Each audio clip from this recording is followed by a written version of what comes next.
Welcome to the Love Pod, where inspiration, vision, and real connection come alive. Wherever you are, you belong here.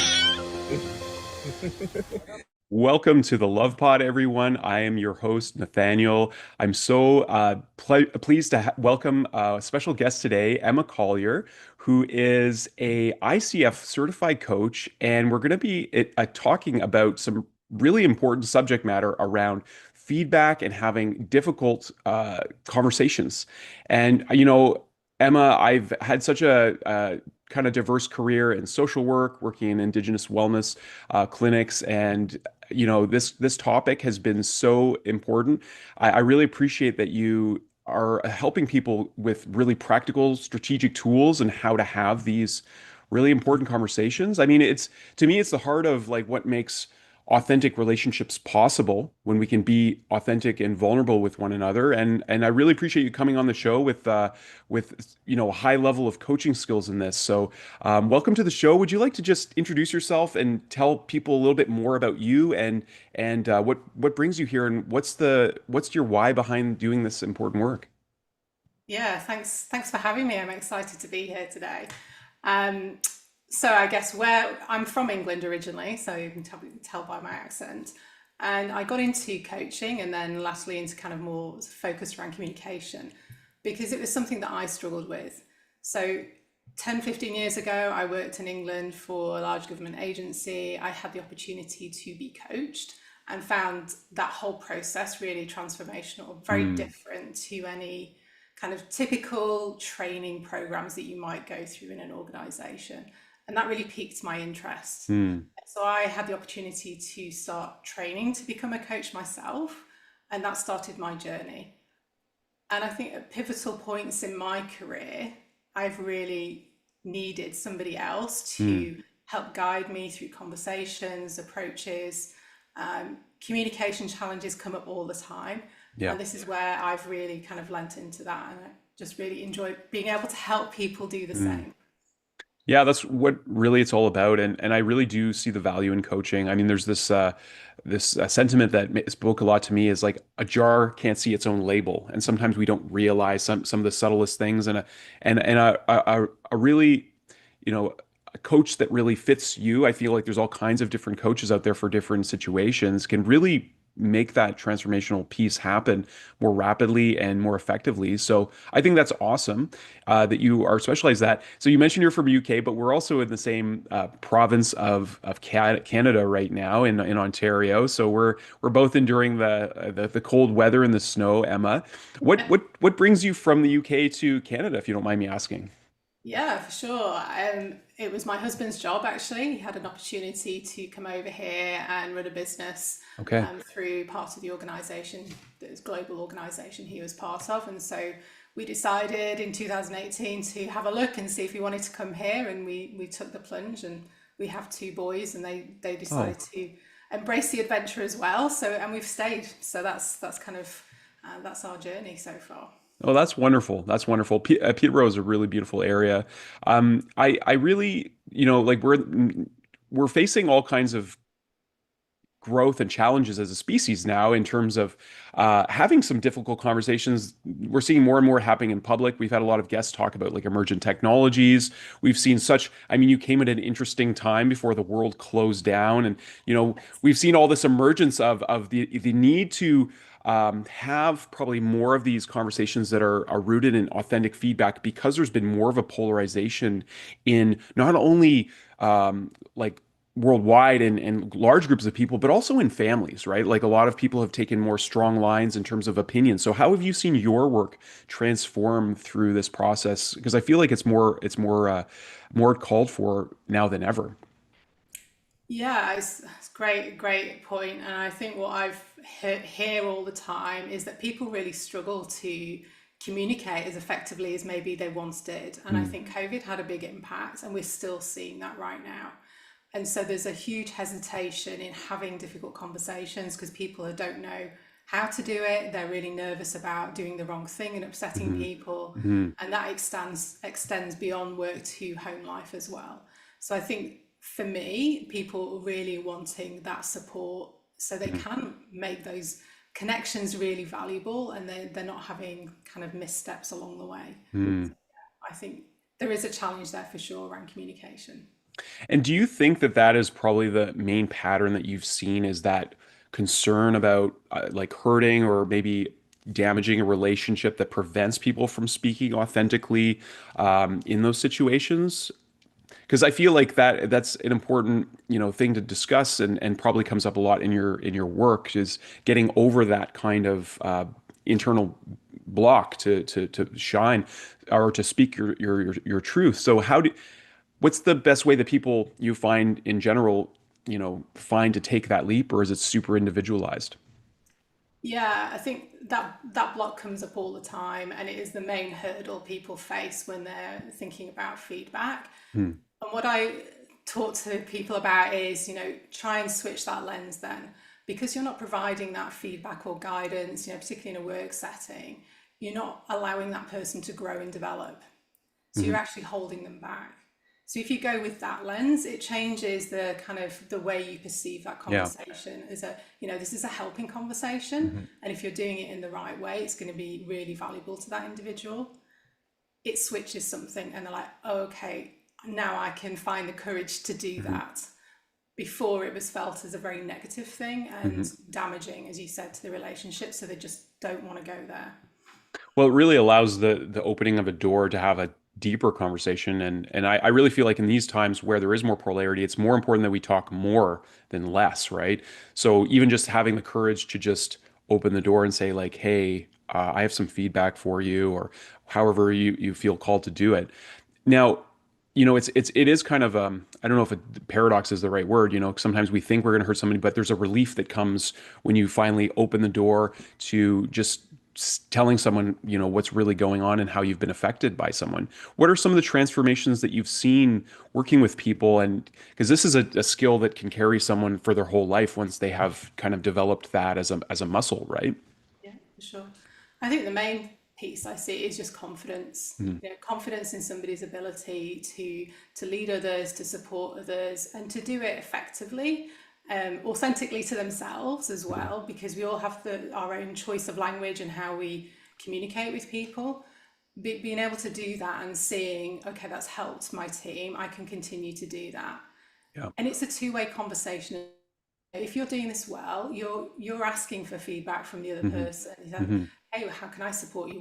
What feedback do you have from me? So it's reciprocal. It's not just a one-way flow of information. Yeah. And what's the pain when people choose not to go there and choose to stay, whether it's in like quiet desperation or just, I'd imagine like a lot of feelings like resentment can build up, especially in teams. It can create toxicity in workplaces. But, what would you say is really the most important reason to do this kind of work? I think for me, what I've noticed is if you don't do this, your team organization is going to stagnate, and I'm Mm. going to say go backwards, purely because you're not dealing with those difficult issues. People are not learning and growing, and Hmm. therefore, as an organization, you're not growing and you're not developing. And so, having those difficult conversations is going to progress things forward. You're going to become more effective as Hmm. individuals and then collectively as a team.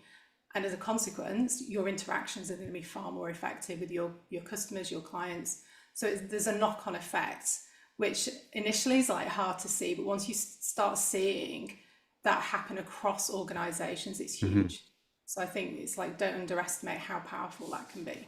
Yeah, I can see it for listeners who are like in leadership positions with us here, or even parents, conscious parents, educators. I'd imagine that in creating this as a standard, by having this value of authenticity and transparency in communication, it must set a different kind of atmosphere and culture in a workplace. Can you talk a little bit about that, about when we do our own inner work and how it actually has ripple out effects? You mentioned whole organizations can be stunted in growth. An entrepreneur or a business owner hearing that can be like, "Oh, shoot, I've been meaning to talk to so and so about that thing, and it's been like 6 months, and maybe this is the reason." Sometimes we don't always see the reasons why we get into stagnation. Yeah.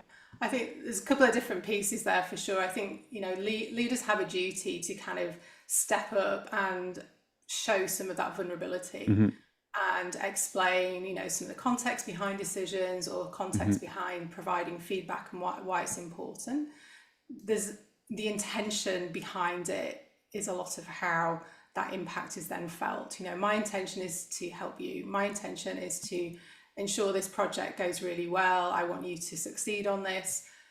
Those kinds of messages with then the feedback help it land so much more effectively. And then you're building a culture of trust. Yeah. You trust one another. You know that the message is genuine, it's helping you. So you trust that person in terms of how they've delivered it to you. And then it goes two ways. And so that kind of just builds, and it builds that culture that you mentioned, with a really positive kind of learning environment, growth environment, which is Yeah. huge. Yeah, my background actually is in Indigenous wellness, and I noticed leadership structures in authentic Indigenous circles are different. And just the word circle is there, right? Like in all the circles I've been in, the elders sit in the circle with us, and they have a role of facilitation.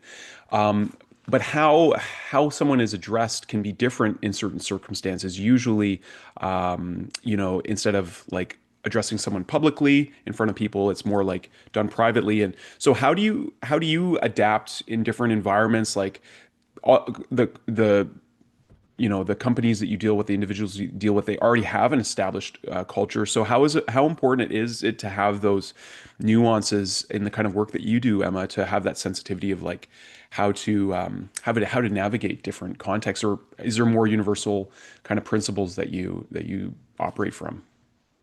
Yeah, I think every organization has, their own processes or procedures in terms of how they have conversations with each other and how Hmm. teams meet and that kind of cadence of what that looks like. Hmm.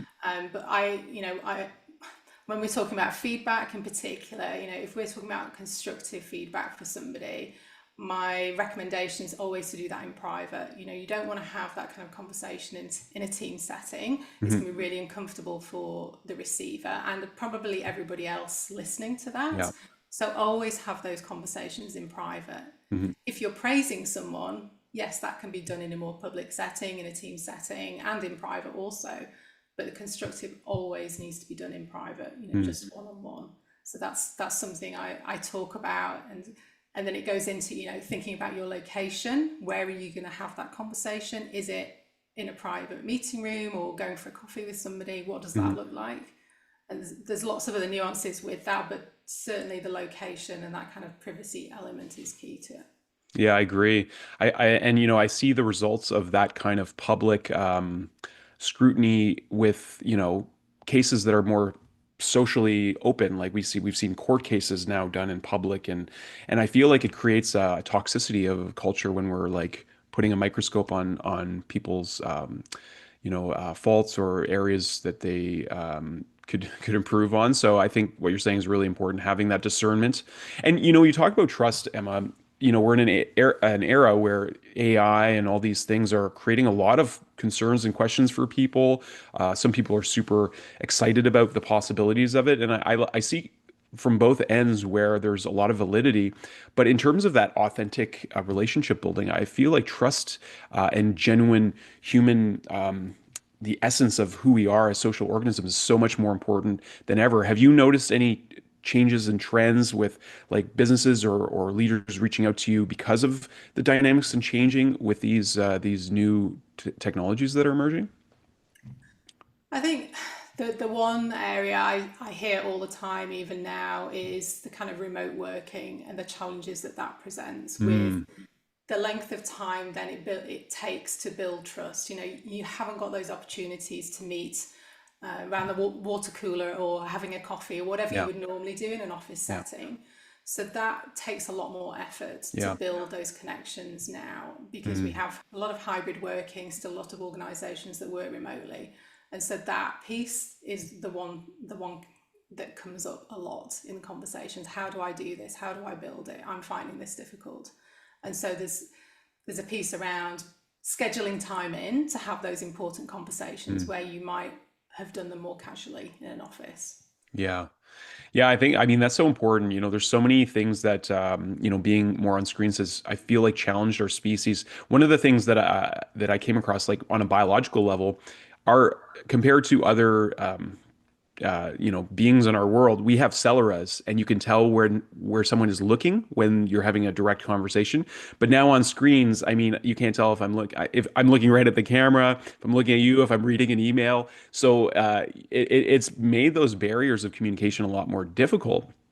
And so I'd imagine even just like, hey, I want to it's like to have a conversation with someone, you have to have an intention, unless it's just a regular check-in or something. You're not just saying, hey, can you come into my office for a second? So I appreciate the level of difficulty. How have you adapted as a coach to enable that kind of relationship building more authentically? What has worked for you in terms of seeing results? Yeah, I think if you're in an organization, it is scheduling in that time and Mm, being very intentional about it, avoiding using the easy options, which is the chat. Sometimes there's internal chat, whether it's Slack or Messenger or whatever it is you're yeah. using, but trying to get on face to face as much as you can on a call. Again, I'm hearing all the time people have their cameras off. It's Mhm. really hard to see what's going on. Yeah. The connection's not there. So I think as much as you can, creating that sense of being together, although you're in a virtual setting. Yeah. So that's, yeah. Yeah, this podcast would be very different if I had my screen off and you were just talking to a black screen, right? Well, Sure. I have direct experience during the wild period we all went through that I feel like our species is maybe somewhat in denial about. During the lockdowns when we couldn't go out, I was teaching in a public college, and I was blown away because the college would not impose any kind of necessity for the students to turn on their monitors. So most of the educators across the board were talking to black rooms, and you couldn't tell what the students were learning. I almost every single class I taught, Emma, at the end of the class, there would always be two or three that were just on there. I'm like, hey, are you there? Are you there? Are you there? So I just could Yeah. tell they just turned off their screen and went and did something else to pretend they were, in class. So we've seen a lot of this. These barriers in communication, I think it's had generational impacts now, and there's a lot of people now entering the workforce who maybe didn't acquire some of the social skills that for those of us who have been, um, you know, uh, in these workplaces for long periods of time have acquired, and just these soft skills, these interpersonal skills.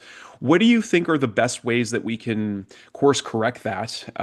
Maybe as in a bigger picture, is it through like coaching? Is it through doing more group work? I understand you have some like webinars and things that you offer to help with preparing for like interviews and stuff, because a lot of those skills would come in. Can you speak a little bit to that?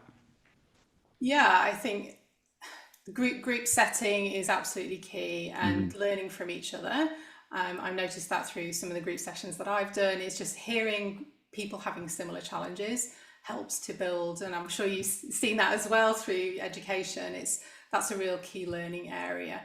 Yeah. But I think just building and flexing that muscle of communication, and maybe it is with a coach or a mentor or manager at work, helping with some of that and breaking down some of those barriers for individuals is so important. And I think I would say confidence is the main area that I see people Hmm. struggle with when they think about how they should be communicating and what they should be doing, for sure. Yeah. Well, let's talk about the feedback itself. I mean, I've actually had a few conversations about this recently in our school community and kind of in our interconnected school communities. This concept of being an authenticity, being a leader, and having to call people out when, for instance, when someone is maybe, say, for example, a staff is using AI to generate all of their email communications, and it's just not effectively communicating, or maybe they're missing the gap, and this happens sometimes in communities where someone's clearly posting things that are AI generated, but and some communities have AI disclosure policies. So the idea of like being very caring, and then also just being blunt. So the conversation around having a this sandwich, this being rearranged words, Yeah. the audience can clue in what that means. What are some strategies that you find work well for addressing these difficult conversations and really empowering the individual to maintain and build that confidence? Yeah, I think when you were describing that, I was just thinking through some frameworks that I often talk about with my clients. So there's one that I use a lot, or we talk about, is SBI, so situation, behavior, and impact. Mm, So in the example you provided there, you'd be describing to that person, hey, I've noticed that you've been generating a lot of your email content through using AI. The impact of that is that people are going to see that, going to feel it's more arm's length, and that you don't really care about them. mhm, And so it's raising awareness. mhm, You might want to add on something about, next time I'd like you to write these yourself, mm, so mhm, that it lands more authentically, and mhm, you maintain your credibility. mhm. So it's kind of taking them through that journey and setting out what the impact is of that. And I'm hearing like you're pushing on some pain points there for the person to be like, oh, of course I don't want to, I want to have integrity and I want to connect. And you're also offering some tangible corrections or some feedback that is there's some guidance in there that's you know it's subtle and it's also effective, right? So that no, that's really interesting. You know, it reminds me a lot of when I was reading nonviolent communication. And how do you coach people in terms of like some people just have maybe a negative mindset, or the words that they use can be very off-putting to others, but they might not really consciously realize that. And how do you help someone to kind of realize maybe the impacts that they're having through their communication skills? Because isn't always people not speaking their truth. Sometimes people are really blunt. And like I had one of my grandmothers on my mom's side, she just told everyone what she thought about them. And it ended up her not having very good relationships over periods of time. So there's kind of like the two extreme ends of like not saying anything and just kind of going along, but then saying too much and maybe being overbearing in that as well. So yeah. Do you want to chat a little bit about that? Yeah, there's a few different pieces. I think, yes, it's important to have one clear message, which Mm. obviously your grandmother had one clear message that she was delivering, whatever that was like. Yeah. So that is important. But then there's kind of the front end piece. So what's your intention through Mm, delivering this message? Why are you saying this? Are you trying to help them? What is that intention? mm, And then I'm going to say tone. How are you delivering that message? It's very different to saying, oh, you look terrible, I think you need to improve your appearance, yeah. as opposed to, there's some enhancements you could do to make yourself look even better. Hmm. Hmm. And the tone and the way you deliver that is the piece that's really going to be remembered. Often we forget the language, but it's the how it was delivered that stays with us. Yeah, it's like they say, people remember how you make them feel, not necessarily what you said. So, Absolutely. yeah, that's really important. So, in part of your coaching practice, it sounds like there's some holistic elements, like helping people be maybe more aware of their own presence that they're bringing into a conversation, having intentionality. Do you include like visualizations and helping people kind of like see things as they would like to go, or maybe having like creating like peer-to-peer groups within organizations? Because my view on leadership in a lot of these maybe more corporate enterprises is that they are often isolating. Even their direct, managerial team, they're distanced from them, and so their leadership can be lonely in a lot of ways. How are some effective ways that you've seen leaders kind of embody this, but also bring their whole and real self to their workplace? Because you mentioned like authenticity, vulnerability is important, but there's sometimes hard decisions that leaders need to make, and they have to sometimes maintain certain information. They can't just, you know, be jovial with everybody, and so yeah. Can you speak a little bit to that, Emma? Yeah, so a lot of the work I do, I have leaders working in groups together. So Mm, smaller groups, pairs, okay. threes, fours. And so we work through, and I get them to think about how would you deal with this situation? And then they collaborate together. And what I find is they're like, oh, you would do this, I wouldn't do that, I do this. And Mm. so they're learning through each other, and then they're all feeding back, and I'm sharing some insights in terms of how they might be delivering, giving different approaches, different ways. My job isn't there to tell them that they're doing it wrong. It's to show them ways that they could improve and enhance what they're already doing. So I think that group setting again is so powerful, and to your point, makes people feel less lonely. It's not just me dealing with this issue. Also, Yeah. my colleague is also dealing with this issue in a slightly different way. And how can we help each other? And I think it helps to bring people together around that challenge of how do we do this difficult conversation. Yeah. And in your experience, so it sounds like you work with a wide variety of different leaders, and some leaders are maybe more like in the people management kind of area, and I imagine some are probably more in the, the communication slash visionary roles of, maybe leading enterprises that are doing, cutting edge things and that no one's done before. So it can be a different kind of level of capacity that you have to deal with.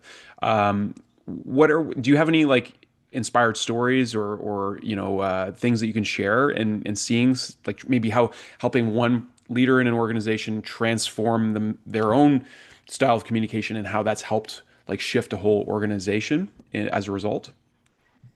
Yeah, I think there's one organisation in particular I've been doing a lot of work with, and I'm consistently hearing a lot of reports back of, wow, this has really changed how this person operates. Their team are responding so well to it. It's having a ripple effect.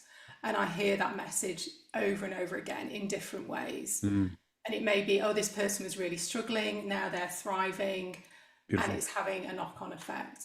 And so you kind of see it slowly, this trickle effect, Hmm. as people get more and more skilled and more confident in that.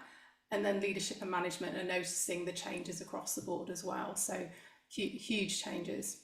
That's great. I was on a committee to help establish a psychological health and wellness framework for the college I was working, and that topic of how much maybe unseen loss can happen in an organization when there isn't that kind of psychological, healthy atmosphere, right? People don't show up for work. They take more sick days off. They quit, sort of higher churn rates and things. So I see how, and a lot of these organizations too, just by the nature of the hierarchical structures that the West and colonial life has put into a lot of places, opinions aside, a lot of them are top down. So leaders are not always aware of what's happening on the day-to-day grassroots level. I sometimes had inspiration of like, wouldn't it be interesting to just switch places for periods of time sometimes? Or I think the best leaders do come down into the day-to-day activities, whether it's, seeing direct work with clients or whatnot, so they have a better understanding of maybe the needs, because workers at the front lines don't often feel like their needs are being met or that they're seen or appreciated for the work that they do. Um, have you included any of that kind of dynamic,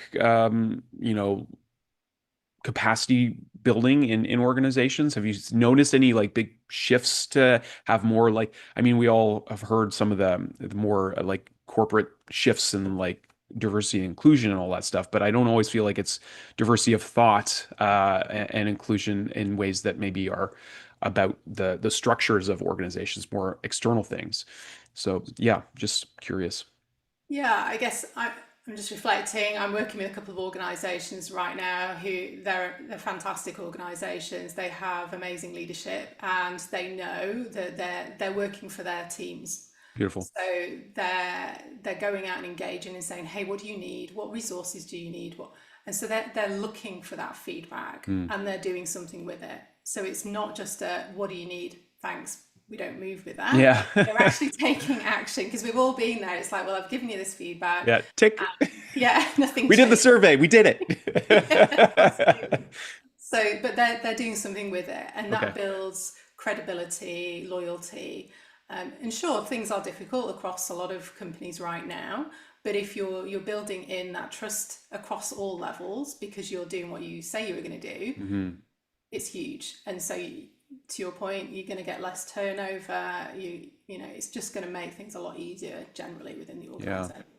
Well, and this idea that teams within an organizational structure are literally your best customers. I mean, they are the ones who are showing up every day and doing work for you. I mean, this idea of dividing, clients to team members. I mean, I think very holistically. So I just see us part of one large symbiotic whole that is part of Mother Earth. And I feel like the new Earth, however you want to call it, we like to call it heaven on Mother Earth because I believe that heaven is a state of consciousness where we recognize our interconnection and choose to be in a state of unconditional love with one another and recognizing like we are human, we are all growing, we don't have all the answers individually, but when we synergize our gifts, when we work together, we can grow and do really fantastic things. I think our species is just such a remarkable species, and I believe it's only begun to realize its potential. And so a lot of these organizational structures I mean, the concept of potential is really important, right? Because when you hire someone, the idea is that you want them to grow and to thrive and then flourish and rise into roles of leadership and to help other people become better and add value to the whole organization and make the product or services that the business is providing better. And can you talk a little bit about, how feedback and having these difficult conversations relates directly to potential? Yeah, I think if we don't have these conversations, then people are kind of flying under the radar. Mhm. And so often what I find is then somebody's skill set is not being challenged, is not being Mm, stretched. We're mm, not maximizing what we can from that person, and they're likely to be bored and frustrated mhm, because mhm, they know that it's like, well, I'm operating at 70%, I mhm, could be operating at 100, and so there's mhm. a gap. And so by avoiding this and not supporting people in their growth, we're missing out on a whole piece of potential. So I think the more we lean into that, the better it's going to be for individuals and collectively. Yeah, I've definitely felt that way in a lot of the roles that I've had, and I feel like it was just because there was a disconnect of leadership. And the interesting thing with leadership is, and I would say like Western ideologies in general is our roles are things we become identified as instead of just having like task force kind of ideology where, okay, I'm a leader in for this particular, objective, this project, and then I go back to like, being part of the whole. I feel like when you become a leader, it's like I'm the leader, and there's identification, and even that identification of difference of significance can often create a lack of connection or being able to have authentic relationships. So I think what you're saying is really important in terms of recognizing how there is that unspoken potential in a lot of team members. And so often I'd imagine you work with like organizations that have varying capacities and complexities and stuff. How do you see the most effective organization structures really kind of create more capacity along the whole chain of the organizational structure? So it's not just like the top leader and their management team. Okay, we're great. But then the management team and the supervisor positions are like, that's not great, because the managers, because I mean, there is this Yeah. tendency, the ego wants to, and I've had literally my managers in the past tell me, well, I'm just trying to impress my boss, and literally what you like, it's not about you, and that makes the people under you, however we want to look at this, feel like, well, I'm not really that significant. So how have you seen the most effective organizations create that kind of holistic, like we're part of this special place, we're part of a special culture, we're doing something important, we're serving the people and showing up every day in that kind of energy, even though maybe not everyone wants to, but it's kind of so attractive. It's like, yeah, you Yeah, know? for sure. I love that. I think the best organizations I've seen in terms of how they do that is they really listen. So they listen to their teams and what they need, and then they put things in place to really support them. So you're building capacity and confidence in those tiers of the organization, Mm, and you're not just then focusing on the leadership. It's like, no, this is across the board. You've told us, the teams, whatever they look like, that you need this support, this training, this guidance. We're going to do that for you, and that builds strength, because that's where most of the people are. They're not in the top of the leadership. So mm, that's where you're going to see the biggest impact. mm. And it's almost the leaders are then the last thing that you look at, which is Yeah. interesting. It's the other way around, because I know Yep. a lot of organizations might start with the leaders and then work their way down if it's a kind Mm, of hierarchical organization, but I would say flip it the other way because that's Mm. where you're going to see the biggest impacts.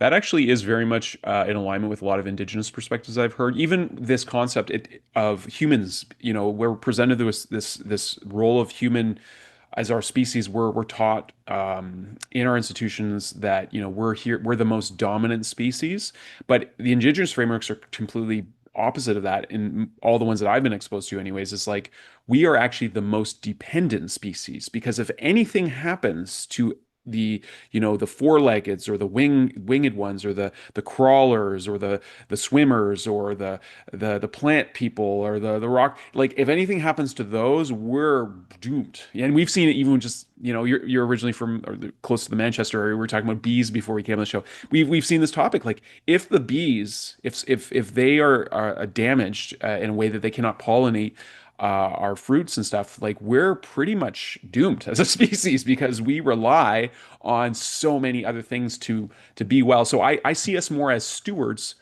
than as dominators. And I think that what you're saying is really, this concept of listening is one of stewardship. It's like, what do my people need? Like I'm here, and I feel like if more leaders took on this servant leadership role of like, I'm here to serve everyone because I'm totally dependent. I'm an interdependent part of this, and it's not about me. It's about everyone that I'm serving. I feel like that creates a really different dynamic, and it's felt all through the organization, right? So that's wonderful. I really appreciate your perspective on that, Emma. So you do webinars. You mentioned like retreat style things.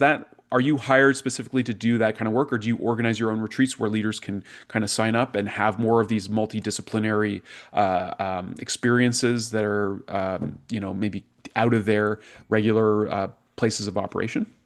Yeah, right now, I tend to go with an organisation. So if they're looking to do something off-site or doing something within the organisational workday, I go in and create something bespoke with them in terms of Okay. what their needs are and what they're looking for. So that's typically how I work. I do offer free webinars from time to time. So right now, January is all about goal setting for a lot of people in Mm, careers. So I have webinars running right now about creating a winning resume and interview tips as well, because that is often on people's minds. And I'm going to say, particularly, there's a lot of people who unfortunately are being laid off right now. mm. So providing those resources is something that I'm keen to do as well, just to kind of help people through that journey.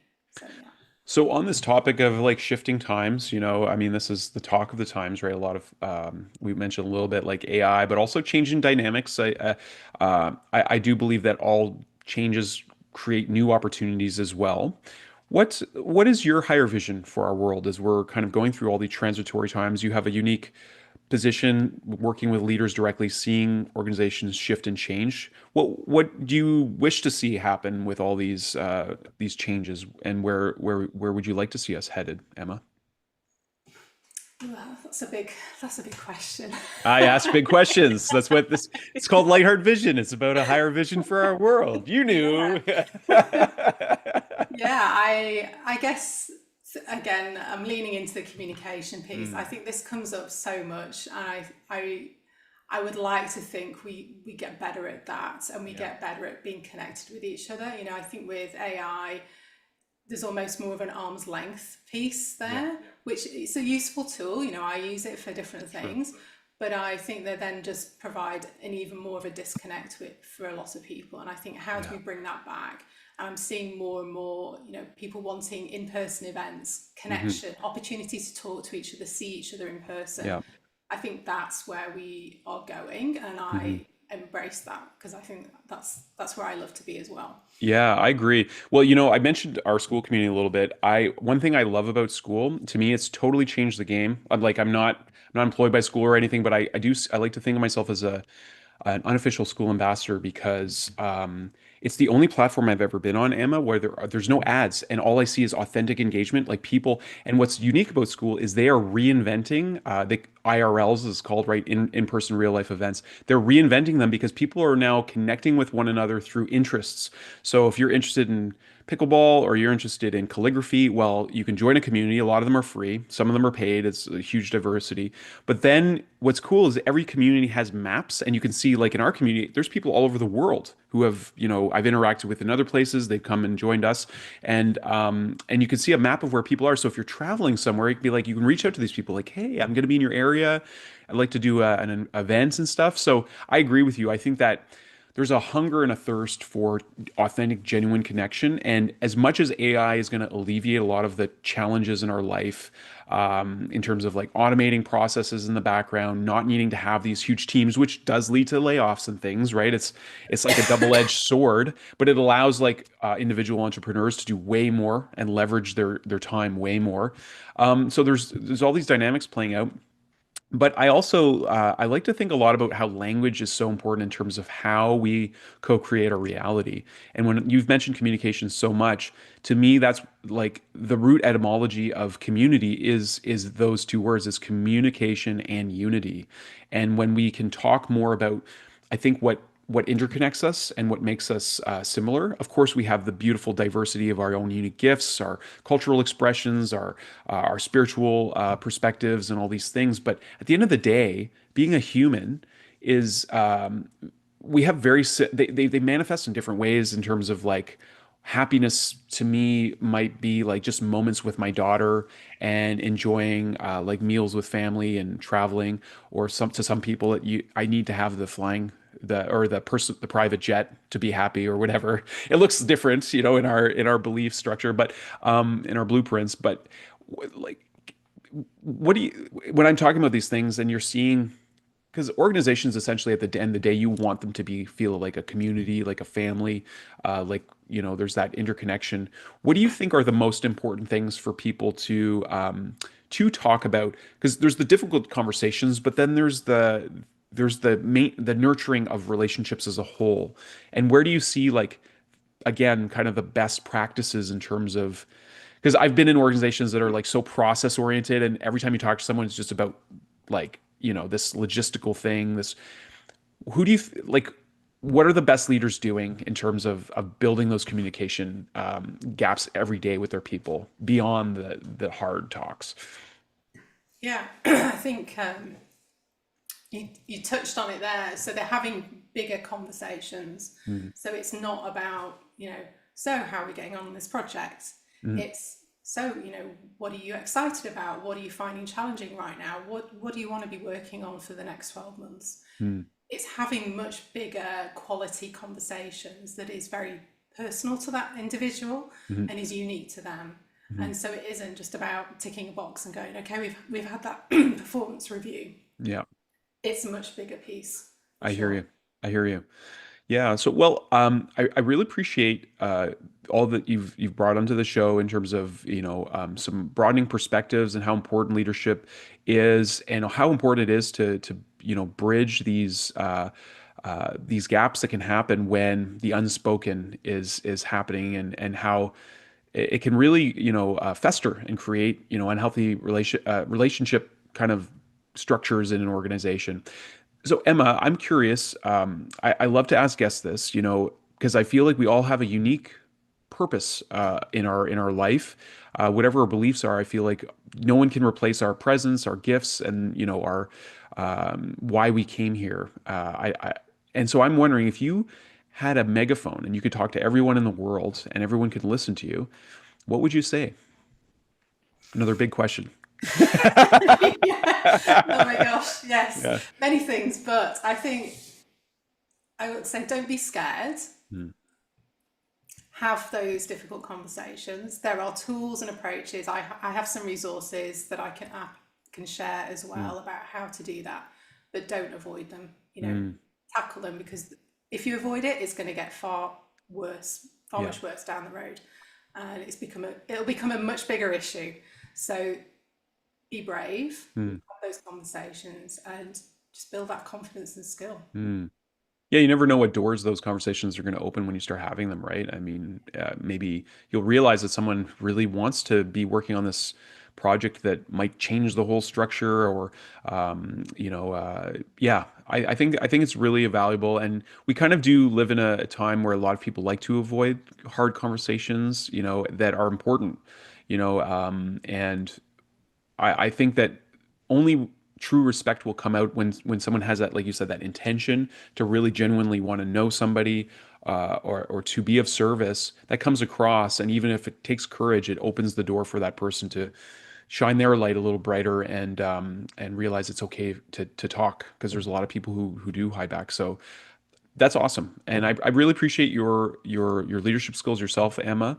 How can our guests find you, and what's the best way to connect with you? Yeah, so it's probably through my website. So aspireexecutivecoaching.com is where you can find me. If you're interested in resources specifically around having those difficult conversations, I've set up a bit of a resource area with video, worksheet, and a bit of a cheat sheet. So needmoretrust.com is where you will find all of that. There's loads of different free things in. Okay. That word trust is so important, and I think so many leaders are really looking, and companies too, that trust is so important, not only in the team, but for the businesses, to their the people that they serve. So thank you so much, Emma. I really appreciate you. Is there anything else you'd like to share with our guests before I invite our daughter Luciana to come and to say thanks for watching? No, I just really appreciate the conversation today. It's been a pleasure being here. So thank you. Wonderful. You're very welcome. All right. Well, thanks very much to you, and blessings to you and your family, and to all those watching. Have a beautiful rest of your day, and we look forward to seeing you all. If ever you do feel inclined, you're totally welcome to join our school community as well. Emma, you might find some connections with some other inspiring leaders there, and same to all our listeners as well. All right. Blessings, and we'll see you later. Have a great day. Thank you. Thanks for watching. You say ciao ciao. Bye.